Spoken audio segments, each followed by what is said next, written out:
السلام علیکم ورحمۃ اللہ وبرکاتہ۔ الحمد للہ رب العالمین والصلاة والسلام علی سید الانبیاء والمرسلین نبینا محمد صلی اللہ علیہ وسلم وعلی آلہ واصحابہ اجمعین، اما بعد۔ محترم ناظرین کرام، مجالس رمضان کا یہ 12واں پروگرام ہے۔ اس کے پہلے پروگرام میں ہم نے آپ کے سامنے سحری کے تعلق سے کچھ باتیں عرض کی تھیں۔ آج افطار کرنے اور دوسروں کو افطار کرانے سے متعلق انشاءاللہ کچھ گفتگو آپ کے سامنے ہم کریں گے۔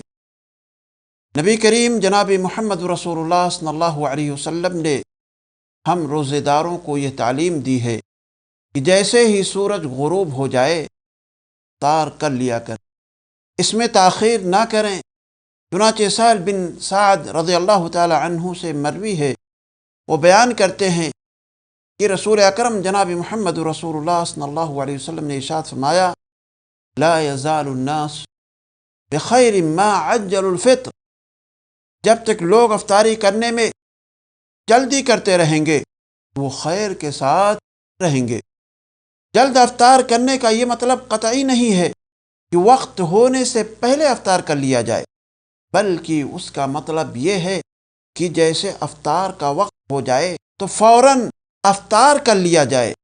روزہ کھول لیا جائے، اور 2-4 منٹ بعد کا یعنی وقت ہونے کے بعد احتیاط نہ کیا جائے، جیسا کہ بہت سارے لوگ بہت ساری جگہوں پر احتیاط کرتے ہیں اور کہتے ہیں ہو سکتا ہے کہ ابھی سورج نہ ڈوبا ہو۔ یہ چیز نہیں ہونی چاہیے۔ قرآن و سنت پر عمل کر کے ہی انسان دنیا و آخرت کی بھلائیاں حاصل کر سکتا ہے، اور یہاں بھلائی سے مراد دنیا اور آخرت کی بھلائی ہے، اور یہ کامیابی اللہ اور اس کے رسول کی اطاعت و فرما برداری میں پوشیدہ ہے۔ روزہ کس چیز سے افطار کیا جائے، اس کے بارے میں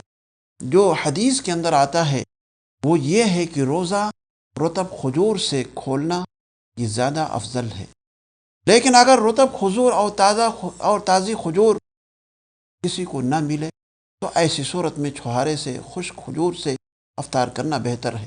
اگر یہ چیز بھی انسان کو میسر نہ ہو تو ایسی صورت میں پانی سے افطار کرنا درست ہے۔ حدیث کے اندر آتا ہے، سیدنا سلمان بن عامر رضی اللہ تعالی عنہ بیان کرتے ہیں کہ پیارے حبیب صلی اللہ علیہ وسلم نے ارشاد فرمایا: اذا افطر احدکم فلیفطر علی تمر فإن لم یجد فلیفطر علی ماء فإنہ طہور۔ جب تم میں سے کوئی شخص افطار کرے، روزہ کھولے، تو اسے چاہیے کہ کھجور سے افطار کرے۔ اگر وہ کھجور نہ پائے تو ایسی صورت میں پانی سے افطار کرے، اس لیے کہ پانی پاکیزہ ہے۔ ایک دوسری روایت کے اندر آتا ہے، کان رسول اللہ صلی اللہ علیہ وسلم یفطر قبل ان یصلی علی رطبات فإن لم تكن رطبات فطمیرات فإن لم تكن طمیرات حصى حصوات من ماء۔ رسول اکرم صلی اللہ علیہ وسلم نماز سے قبل چند تازہ کھجوروں سے روزہ کھولتے تھے۔ اگر تازہ کھجوریں نہیں ملتی تو چند چھواروں سے آپ افطار کرتے تھے، روزہ کھولتے، اور اگر وہ بھی نہ ہوتی پانی کے چند گھونٹ کے ذریعے آپ افطاری کرتے تھے، روزہ کھولتے تھے۔ رطب کھجور یا خشک کھجور سے ہی افطار کرنا اور روزہ کھولنا یہی سنت ہے، لیکن اگر یہ چیز انسان کو میسر نہ ہو تو ایسی صورت میں پانی سے بھی افطار کیا جا سکتا ہے، کیونکہ پانی یہ اللہ رب العالمین کی ایک بہت بڑی نعمت ہے۔ اسی پانی کے ذریعے سے اللہ تعالیٰ نے تمام چیزوں کو زندہ کر رکھا ہے، تمام چیزوں کو پیدا کیا ہے، اور تمام چیزوں کی زندگی اسی پانی کے اوپر منحصر ہوتی ہے۔ اگر پانی نہ ہو تو ایسی صورت میں ساری چیزیں ختم ہو جائیں گی اور مرجھا جائیں گی۔ عزیز ساتھیوں، افطار کرتے وقت کون سی دعا ہمیں پڑھنی چاہیے، اس کے بارے میں آتا ہے، ابن عمر رضی اللہ تعالی عنہما سے مروی ہے، وہ بیان کرتے ہیں کہ آپ علیہ الصلوۃ والسلام نے ارشاد فرمایا کہ جب روزہ کھولو تو یہ دعا یعنی ذهب الظمأ وابتلت العروق وثبت الاجر انشاءاللہ، یہ دعا پڑھو۔ انسان دن بھر بھوکا پیاسا رہتا ہے تو رگیں انسان کی خشک ہو جاتی ہیں اور طبیعت بالکل بوجھل ہو جاتی ہے۔ گرمی کی شدت زیادہ ہو تو آدمی نیم بے ہوش ہو جاتا ہے، مگر جب وہ افطاری کے وقت پانی پیتا ہے یا شربت پیتا ہے تو ایسی صورت میں اس کے جسم کے اندر ایک طرح سے طاقت آ جاتی ہے، طبیعت کے اندر تر و تازگی پیدا ہو جاتی ہے، اور روزے دار اللہ رب العالمین سے اجر کا امیدوار بن جاتا ہے۔ عزیز ساتھیوں، وہ دعائیں جو عام طور پر جنتری کے اندر لکھی ملتی ہیں یا کیلنڈر کے اندر پائے جاتے ہیں یا مدارس کے اشتہارات میں جلی حروف میں لکھے ہوتے ہیں، جنہیں مسجدوں کے اندر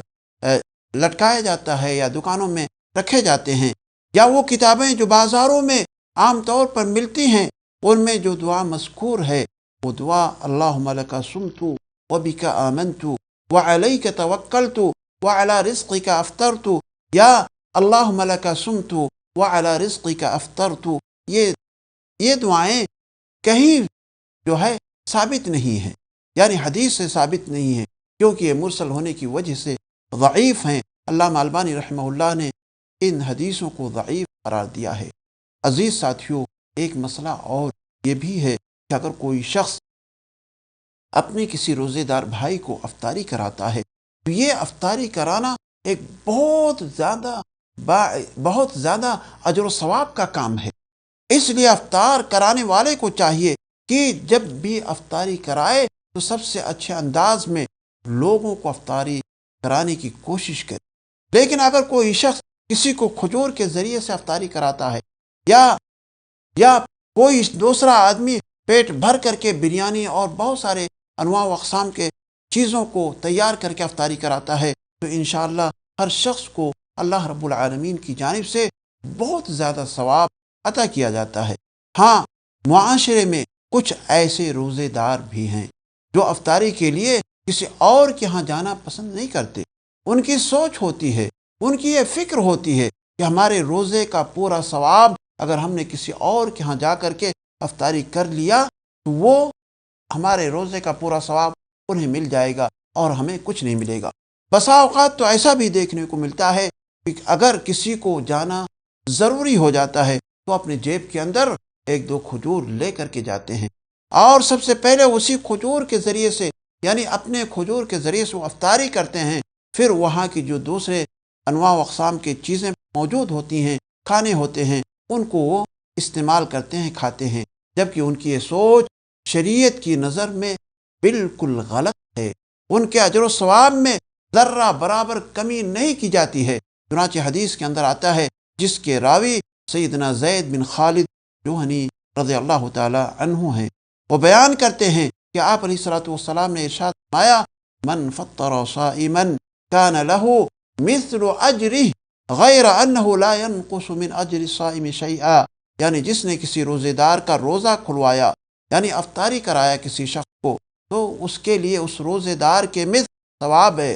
بغیر اس کے روزے دار کے اجر سے کچھ کمی کیے ہوئے، یعنی روزے دار کے اجر میں کچھ بھی کمی واقع نہیں ہوگی۔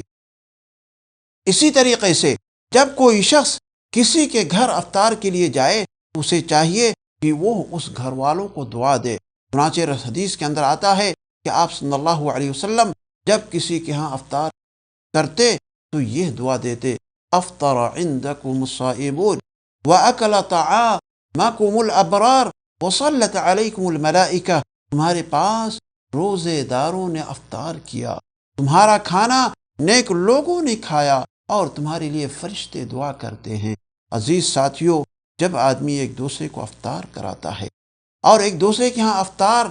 افطاری پہ جاتا ہے تو اس سے آپس میں لوگوں کے درمیان تعلقات بڑھتے ہیں، محبتیں بڑھتی ہیں، اور ان میں ایک دوسرے کے ساتھ ہمدردی کرنے اور تعاون کا ایک جذبہ پیدا ہوتا ہے۔ اس لیے ہمیں چاہیے کہ ہم اپنے دوست احباب کو، اپنے پڑوسیوں کو، اپنے رشتہ داروں کو ضرور افطاری پر بلانے کی کوشش کریں۔ اللہ تعالیٰ سے دعا ہے کہ اللہ العالمین ہمیں سنت کے مطابق افطار کرنے کی توفیق عطا فرما۔ اے پروردگار عالم، ہمیں دوسروں کو افطار کرانے کی توفیق عطا فرما۔ اے اللہ، ہمارے روزوں اور نمازوں کو شرف قبولیت